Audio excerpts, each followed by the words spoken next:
بسم الله الرحمن الرحيم والفجر وليال عشر والشفع والوتر والليل إذا يسر هل في ذلك قسم لذي حجر ألم تر كيف فعل ربك بعاد إرم ذات العماد التي لم يخلق مثلها في البلاد وثمود الذين جابوا الصخر بالواد وفرعون ذي الأوتاد الذين طغوا في البلاد فأكثروا فيها الفساد فصب عليهم ربك سوط عذاب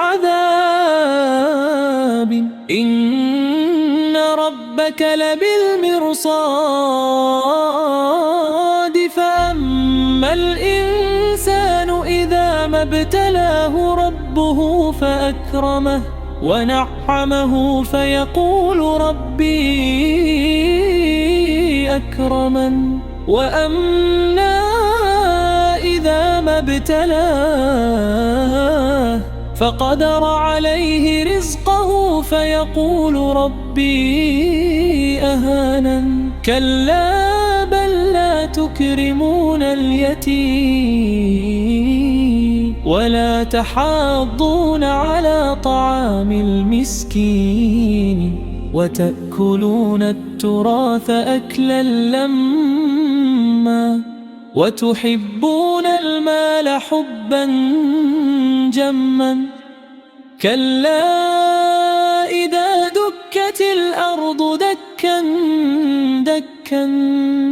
وجاء ربك والملك صفا صفا وجيء يومئذ بجهنم يومئذ يتذكر الإنسان وأنى له الذكرى يقول يا ليتني قدمت لحياتي فيومئذ لا يعذب عذابه أحد ولا يوثق وثاقه أحد يا أيتها النفس المطمئنة ارجعي إلى ربك راضية